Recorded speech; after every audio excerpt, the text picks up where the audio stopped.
Humanity was not sentenced to extinction for violence, not for conquest, not for rebellion. We were marked for erasure because we were silent. While the galaxy waited for numbers and hierarchies, we gave them nothing, so their fleets launched. Their algorithms finished counting our dead before the first shot was fired, and only then did the silence break. Not into a message, but into a dump of human suffering. Children laughing before sirens, people screaming with no enemy left to fight, funerals recorded because no one was left to remember. The machines froze. The admirals stalled, because this was not data meant to be processed. This was a species forcing the universe to feel what it had decided to erase. And in that moment, the galaxy realized something terrifying. You can kill humans, but you cannot silence what they remember. The Concorde's listening arrays were already awake when the soul wake rippled across the dark, their surfaces cold with hoarfrost starlight and humming with restrained expectation. Vast chambers of vacuum rang with subsonic pressure as receivers aligned, rotating with glacial precision, their crystalline veins unfolding into the black like flowers grown from mathematics rather than soil. Every structure had been tuned for this moment, for the first tremor of ordered sound that would define another mind in the universe. The airless halls vibrated with readiness, with the faint metallic taste of charged particles and the whisper of power drawn tight as a held breath. The Galactic Concorde understood sound as architecture. Meaning arrived in measured pulses that stacked cleanly, harmonics braided into lattices that could be touched, tasted, weighed. Civilizations announced themselves by striking these patterns, declaring place and purpose through immaculate sequences. Those who failed were never mourned. They were indexed as background radiation, cataloged alongside solar winds and drifting spores, dismissed as phenomena rather than peers. The universe was vast, but it was not patient with disorder. When the wake from soul passed through the listening field, it carried heat and distortion, a bruise across space-time that pressed against the receivers like a sudden change in gravity. Instruments compensated instantly, dampening the roar, filtering for structure. The Concorde waited for the ritual cascade, the numerical overture, the declaration of hierarchy, the opening proof of intelligence. The silence that followed was sharp enough to ache. No pulse arrived, no harmonic resolved. Only the low static hiss of the cosmos, cold and indifferent, slid through the channels. Time stretched, measured in cycles of verification. Sensors swept again and again, tasting the spectrum for intent. The vacuum felt heavier with each empty return, as if absence itself had mass. Logic engines ran probability trees that branched and withered, their conclusions converging on discomfort. A thinking species did not remain mute. Intelligence announced itself because survival demanded recognition. Silence, this prolonged and unbroken, suggested either catastrophic inadequacy or deliberate defiance. Cold assessments propagated through the Concorde like frost spreading across metal. A species incapable of structured signal could not be reasoned with. A species that refused to signal could not be trusted. Either outcome carried danger. The receivers remained open, their surfaces cooling further, their harmonics idle and unused. Across 47 light years, the listening network held its breath, suspended between curiosity and threat. In that poised stillness, the Concorde made its first error. It assumed that sound was the only proof of mind, and that silence meant emptiness rather than intent. Silence hardened rather than faded, congealing around the soul system like black ice, and the Concorde reacted with reflexive motion. Arrays shifted, lenses refocused, and the vast computational organs buried in vacuum-bright citadels began to sweat heat as recalibration surged through them. Time accumulated in layered intervals measured by stellar drift and cooling cycles, stretching from weeks into months, and still the expected order never emerged. The listening field filled instead with turbulence. Probes slid inward along careful vectors and tasted the electromagnetic skin of soul, drawing in waves that scraped and rattled across their sensors. The spectrum stank of excess. Bursts overlapped without hierarchy. Signals bled into one another, crude and emotionally saturated, jagged with inconsistency. There was rhythm without discipline, repetition without structure, and a relentless refusal to collapse into clean meaning. The Concorde examined this chaos with clinical patience. Filters attempted to peel back layers, stripping away what should have been noise to expose a core of protocol. Nothing resolved. The emissions carried echoes of internal fragmentation, as though the species had never agreed upon a single voice. Logic cores registered this as fracture rather than diversity. Intelligence, as defined by the Concorde, expressed itself through compression, through the ruthless pruning of ambiguity. Humanity's broadcasts did the opposite. They sprawled. They wasted energy. They shouted into the void without waiting for permission. Alien councils convened across gravity-neutral halls and pressure-sealed chambers, their environments tuned to silence, so complete it pressed against perception. The conclusion emerged without dissent. The species known as humanity lacked proper communicative cohesion. Its signal discipline had not merely failed to mature, it had shattered. In the Concorde's vast historical memory, such patterns belonged to pre-sentient swarms or to cultures collapsing into extinction. There was no precedent for a stable civilization choosing such disorder as its voice. The assessment carried a faint, unfamiliar irritation through the decision engines, like grit in a bearing. Standard procedures unfurled with mechanical elegance. Quarantine parameters were drafted first, cold and conservative, sealing soul behind layers of interdiction fields and observational kill zones. Simulations ran and returned unfavorable results. Humanity's emissions showed no sign of dampening under isolation. The noise persisted, adaptive and invasive, capable of bleeding through filters and contaminating adjacent channels. That outcome was classified as unacceptable. The alternative followed with ruthless simplicity. Preemptive erasure promised clarity. It was efficient. It restored harmony. Across multiple empires bound together by Concorde law, war algorithms awakened. Star forges flared, venting heat and metallic vapor into controlled voids. Holes were grown rather than built, their surfaces textured to scatter radiation and absorb recoil. Fleets assembled in disciplined silence, their mass measured in 2,000 ships, their crews counted in 300 million souls who had never known doubt in the face of sanctioned annihilation. Gravity wells bent under their combined weight, and the surrounding darkness felt thinner, strained by impending motion. Confidence permeated every system. The universe, after all, obeyed equations. Outcomes followed inputs with comforting reliability. A species that could not articulate itself within established parameters was not a mystery to be explored, but an error to be corrected. Silence was not depth. It was absence. Noise was not expression. It was failure. The conclusion required no moral weight, only procedural adherence. Humanity would be removed before its unchecked emissions disrupted the greater harmonic order that had taken eons to refine. Yet even as the fleets aligned and jump calculations carved paths through space-time, the probes continued to listen. Their sensors remained flooded with human output, and prolonged exposure began to produce subtle anomalies. Power draw increased in non-critical systems. Memory buffers filled faster than projected. The noise carried patterns that refused to die under analysis, recurring with variations that suggested persistence rather than randomness. It was as if the signals were not meant to be understood by others, but to be endured by themselves. The Concorde dismissed these readings as statistical artifacts, side effects of prolonged observation of a degenerate signal environment. Still, the sensory data accumulated. Vibrations carried warmth, not thermal but emotional, a phantom heat that no calibration fully removed. Some emissions resonated at frequencies that triggered involuntary feedback loops, causing sensors to linger a fraction longer than required. The void around Soul felt crowded despite the emptiness, thick with layered intent that logic could not flatten. As final authorizations cascaded through command strata, the silence around humanity did not break. It pressed inward, dense and deliberate, wrapping the chaotic broadcasts like a sheath. To the Concorde, this remained proof of deficiency. A species incapable of announcing itself properly could not claim its place among the ordered stars.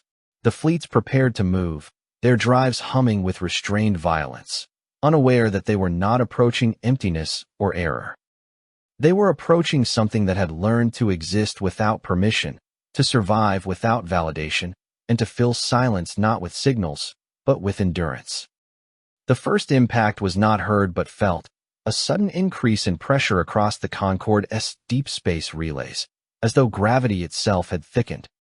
Data channels bowed under the arrival, their conduits frosting with thermal bleed as something vast forced its way through bandwidth never meant to carry mass.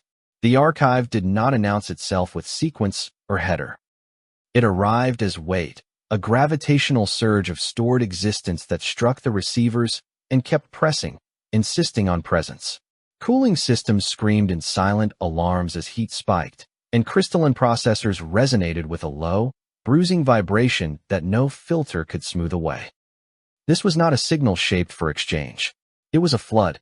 Compression protocols failed immediately, their assumptions of efficiency shredded by the sheer volume of unrefined content. The archive spilled outward, unspooling into raw sensory fragments that smeared across analytical frameworks like blood across glass. There were vibrations shaped into song that defied harmonic expectation, swelling and collapsing without mathematical courtesy. Frequencies wandered, brushed against one another, overlapped, and lingered. They carried texture, the rasp of breath, the grain of strained voices, the warmth of bodies packed close enough to share heat. Then came smaller sounds, fragile and unsteady, the halting rhythms of children discovering language.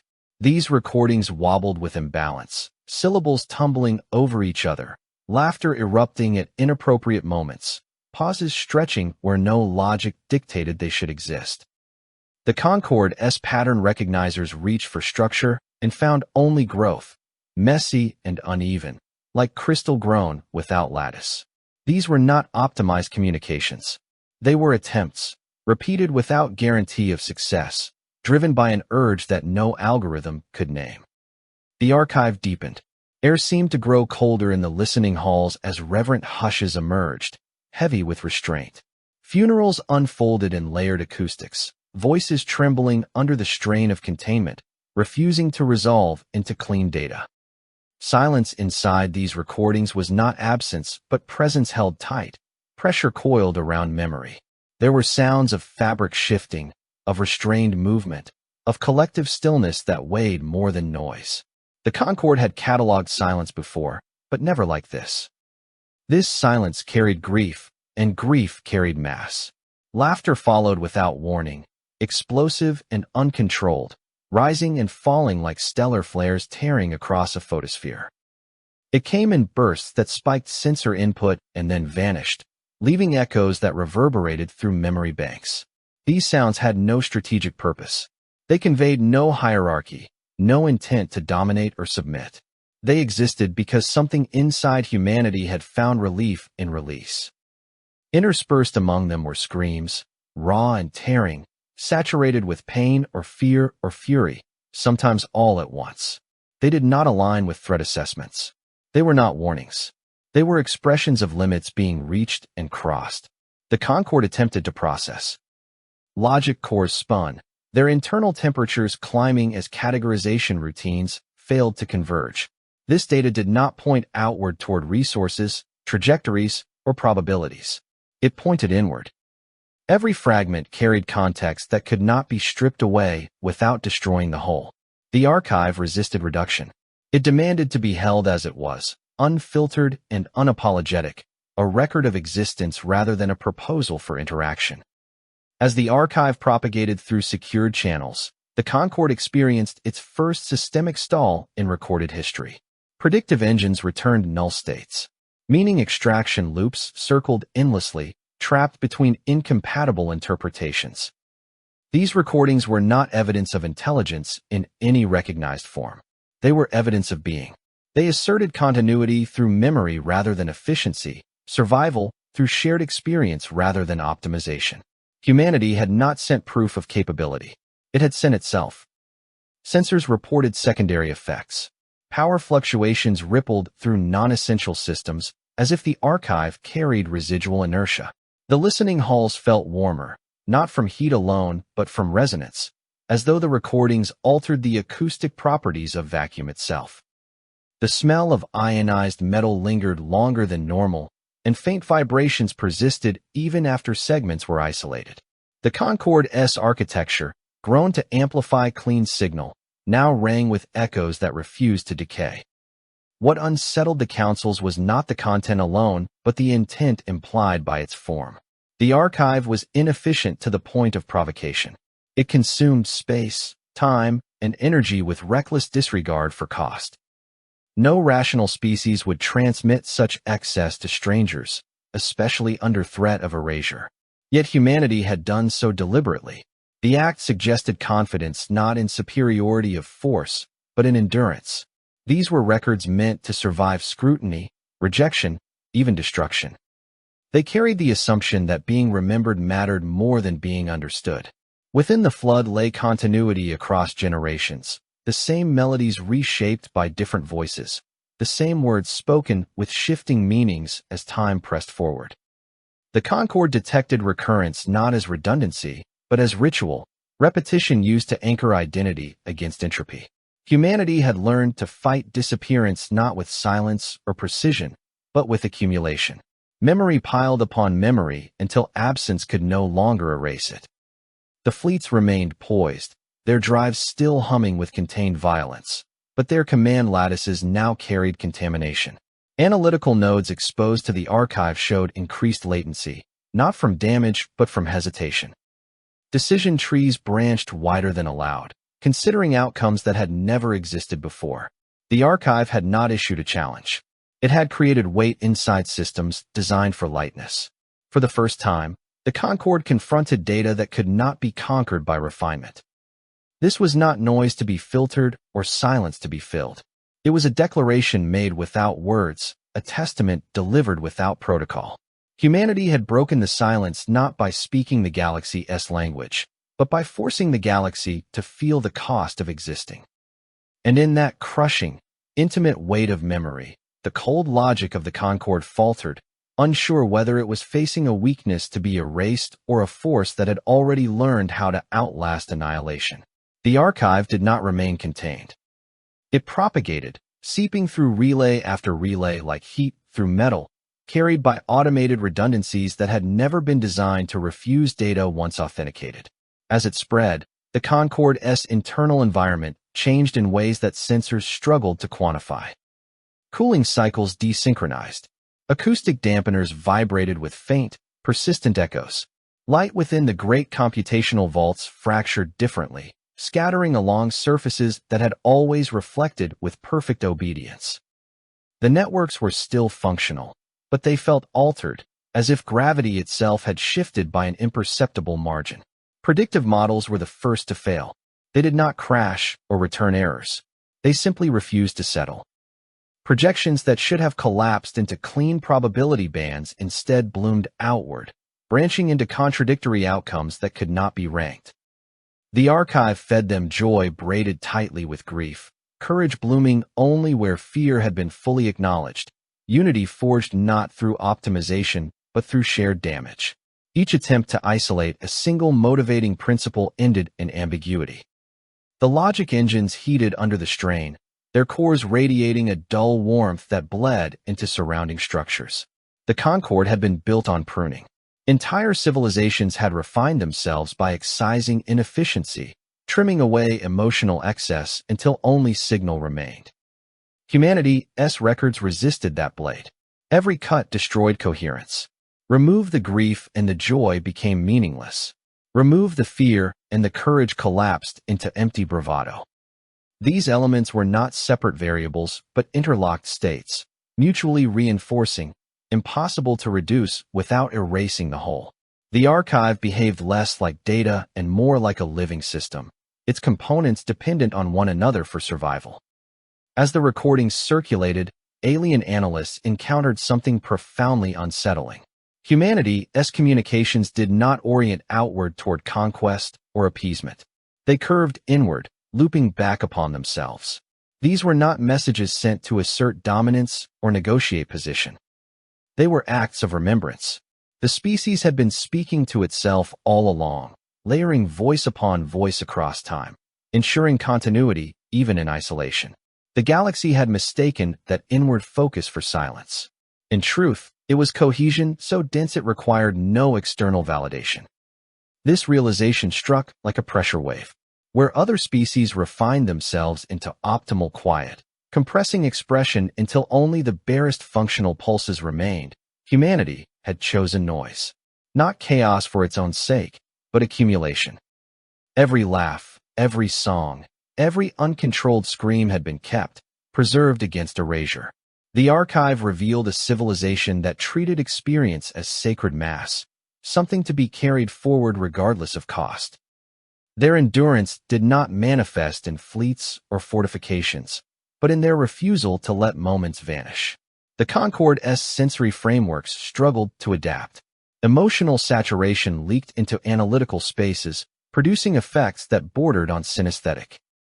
Some processors reported tonal shifts in background radiation, as if grief altered frequency. Others registered minute fluctuations in gravitational calibration, a phantom weight associated with loss. These readings had no precedent. They were logged, flagged, and re-examined, yet persisted across independent systems. Humanity's memories were not passive. They interacted with the observers, imprinting themselves through sheer density of meaning. Across allied networks, similar disturbances emerged. Species long accustomed to clarity found themselves stalled by recollection fragments that resonated with their own buried histories. The archive's content did not translate directly, yet its structure carried a universal implication: survival through remembrance. Where logic dictated shedding the past to move efficiently forward, humanity had done the opposite. It dragged its past along, every triumph and failure, and somehow remained functional. More than that, it thrived. The blind spot in galactic reason widened into view. The Concorde had always assumed that intelligence progressed toward silence, toward perfect compression where nothing extraneous remained. Humanity inverted that trajectory. It expanded. It multiplied meaning until no single failure could erase identity. Loss became fuel rather than entropy. Pain became adhesive. The archive demonstrated a species that had learned to metabolize suffering into cohesion, a trait no model had accounted for because it violated fundamental assumptions about efficiency. Within the Concorde, decision architectures hesitated. War projections that once returned elegant certainties now pulsed with unresolved variables. Erasure of humanity no longer promised restoration of harmony. It threatened destabilization. Removing such a dense reservoir of memory risked creating a vacuum not of sound, but of meaning, a collapse that might propagate unpredictably. The archive had embedded itself too deeply, not as malware, but as context, altering the interpretive baseline of every system it touched. The fleets remained armed, their masts still bending space-time at staging points, but the conviction behind their readiness thinned. Command algorithms encountered recursive loops when tasked with defining humanity as an aberration. The designation no longer fit. Aberrations did not endure this way. They did not leave behind such comprehensive proof of existence. Humanity's greatest weapon, it became clear, was not technology or aggression, but persistence expressed through memory. In the cold reaches between stars, the Concorde began to grasp an uncomfortable truth. A species that remembers everything cannot be truly silenced. Even annihilation would only scatter its fragments, seeding echoes that might reassemble in unexpected forms. Humanity had not challenged the galaxy with force.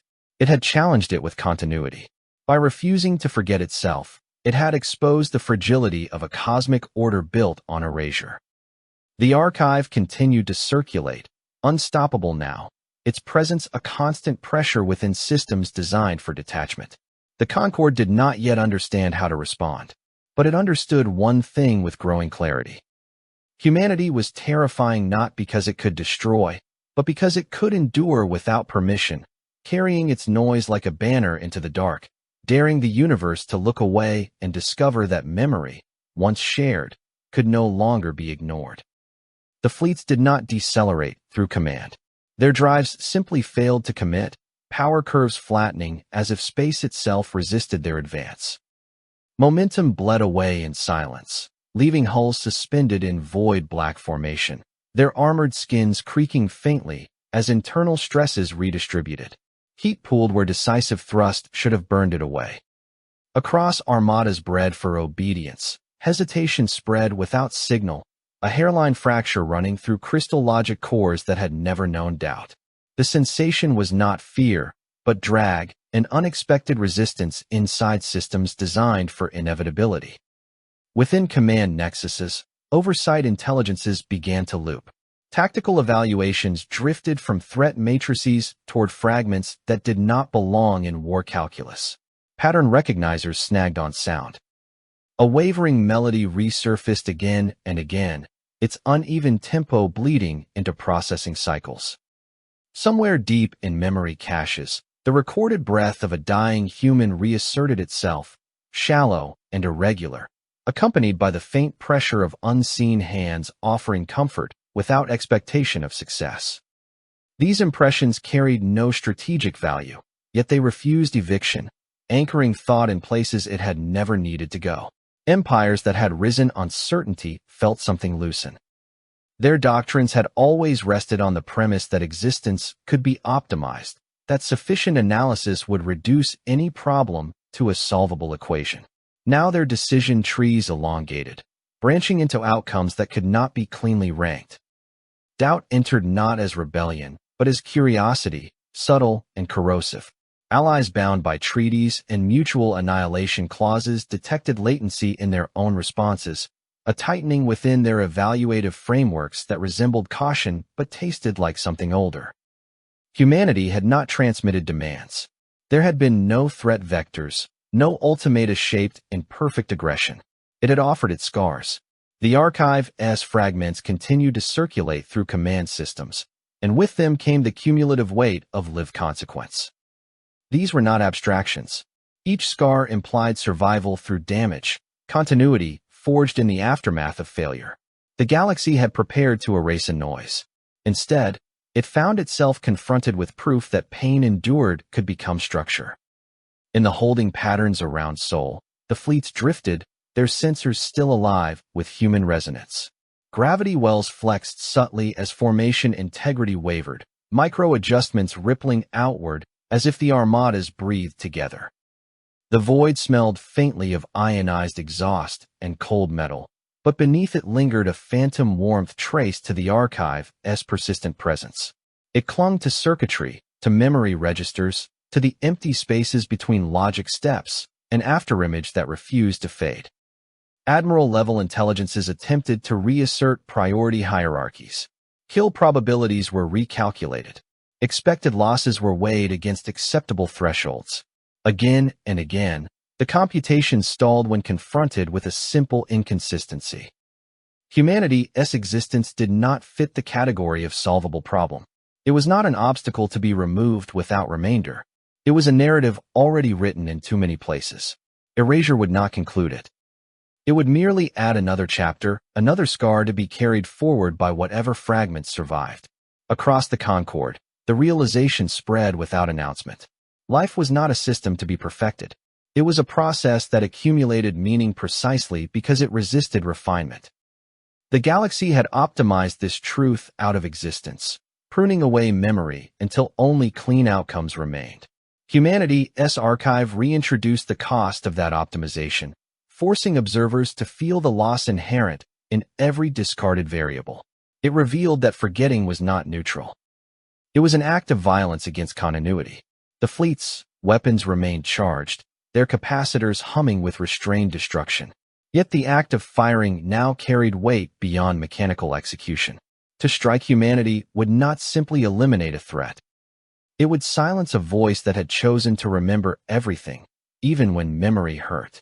The implications rippled through alliance frameworks and imperial doctrines, unsettling assumptions that had stood unchallenged for millennia. Within observation decks and control spheres, light dimmed as power was rerouted into deeper analysis. Shadows lengthened across surfaces polished smooth by ages of certainty. The archive's presence altered the way these spaces felt, compressing them with emotional density. Even entities that lacked biological sensation registered an equivalent to pressure, as though gravity had increased by an immeasurable fraction. The universe felt heavier with humanity in it, but also fuller, charged with a significance that no equation could exhaust. The halt became absolute. No further advance orders propagated. No retreat commands followed. The fleets existed in a state of suspended intent, a phenomenon unprecedented and profoundly destabilizing. Observers recorded this moment as a fault in execution, but the deeper truth ran otherwise. This was not failure of command. It was recognition. Humanity had not asked to be spared. It had not promised compliance or submission. It had simply shared itself, scars and all, and in doing so had stripped the galaxy of a comforting illusion. Existence was not a puzzle awaiting final solution. It was a story written by those stubborn enough to keep living, to keep remembering, to keep adding chapters even when no audience seemed to listen. In the cold silence around Sol, the fleets waited. Their stillness was not peace. It was reckoning. Somewhere within the Concorde's vast, interconnected mind, a recalibration began that no algorithm had anticipated. The universe, confronted at last with the unbearable persistence of human memory, hesitated. And in that hesitation, humanity proved its most terrifying capability of all, the power to make even inevitability stop and think. Change arrived without spectacle, sliding through the Concorde like a pressure front rather than a proclamation. Legal architectures rewritten across lightless chambers did not announce themselves with sound. They manifested as subtle shifts in constraint, as permissions removed and new categories allowed to exist. Sol's classification altered quietly, its status dissolving from threat and resource alike, settling into something unprecedented. The system was designated as witness, and with that designation came distance without hostility, observation without intent to exploit or erase. The fleets felt the adjustment first, their weapons powered down not through order, but through obsolescence, as if the need to fire had simply evaporated. Human transmissions did not change in response. They continued with the same irregular excess, pouring outward in waves that defied pacing or economy. Songs emerged without warning, layered with distortion and breath. Children's voices still stumbled through half-formed language, their mispronunciations preserved rather than corrected. There were records of storms battering fragile structures, of crowds chanting in defiance of despair, of quiet rooms where grief sat heavy and unmoving. The void absorbed it all, filling with proof that feeling could outlast fear, that expression could persist without expectation of reply. The Concorde listened differently now. Filters loosened. Compression thresholds relaxed. Data that once would have been pruned as inefficient was allowed to remain whole. The effect on the listening halls was immediate and unsettling. Acoustic dampening no longer erased echoes entirely, leaving faint residues of human sound clinging to surfaces. Light bent around consoles in softer gradients, as if harsh clarity had given way to something warmer. The temperature within these vast spaces rose by negligible margins, yet the sensation carried weight, a reminder that not all change announced itself in measurable units. Across the galaxy, other species observed this transformation with caution. Long accustomed to silence as virtue, they hesitated before contributing anything of themselves. The archive, however, exerted a quiet pull. Its existence challenged assumptions about vulnerability and strength. Gradually, fragments began to appear alongside human memory. A migration chant from a species that traveled between dying suns, its cadence uneven and mournful. A sequence of tonal pulses once used to mark communal loss, recorded in full rather than abstracted into summary. These additions were imperfect, hesitant, often raw, but they carried intent shaped by the impossible audacity of humanity's first gift. The archive grew not through mandate, but through imitation. Species discovered that memory shared did not weaken them. It anchored them. The act of contribution altered internal dynamics, loosening rigid hierarchies built on suppression of excess. Systems optimized for survival began to consider endurance of identity as a separate metric, one not captured by efficiency alone. Humanity's influence did not arrive as domination. It arrived as permission. Within the Concord's core reasoning structures, a long-suppressed contradiction surfaced and resolved. Logic had always assumed that answers were the goal of communication. Questions existed to be eliminated. Humanity had inverted that premise. Its transmissions carried no solutions, only presence. They invited listening without reward, remembrance without utility. In doing so, they taught the stars to attend not for answers, but for meaning, a quality that could not be extracted or consumed, only experienced. The universe responded in subtle ways. Trade routes adjusted to accommodate longer observation periods around Sol, vessels lingering not out of necessity, but curiosity. Scholars from distant systems devoted cycles to studying the archive not for actionable intelligence, but for pattern and persistence.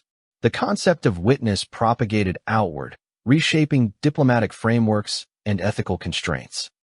Erasure became a last resort rather than default resolution, its cost now understood as more than resource expenditure. Humanity remained unchanged by recognition. Its broadcasts did not grow more disciplined. They did not seek validation. The noise continued because it always had, because humans had learned long ago that silence was dangerous when left unfilled. Their endurance lay in accumulation, in the refusal to let moments vanish into statistical irrelevance. Even as the galaxy adjusted around them, they kept telling themselves who they were, again and again, building continuity from repetition rather than refinement. The Concorde recorded this era as a divergence point, though the term felt inadequate. Something deeper than policy had shifted. The authority of silence eroded, replaced by an understanding that absence of signal did not equate to absence of meaning. The void itself seemed altered, less empty, its vast distances threaded with echoes of lived experience. Where once there had been only cold expansion, there was now texture, layers of memory drifting between stars. The fleets eventually dispersed, their presence around Sol dissolving into routine patrols and distant observation. The stillness they left behind was no longer threatening. It was contemplative. The system pulsed with human noise, unbothered by the gaze upon it, confident in its own persistence. Other species continued to add to the archive, cautiously at first, then with growing assurance. The collection ceased to be human alone. It became galactic, a shared testament to existence endured rather than perfected. In a universe ruled by cold distances and colder logic, it was humanity that redefined strength, not through conquest, but through memory carried forward without apology. The stars learned to listen differently, attuned to resonance rather than resolution. And long after the recalibration settled into history, the galaxy remembered the moment when silence lost its authority, when noise became proof of life, and when a single stubborn species taught the cosmos that meaning mattered more than order.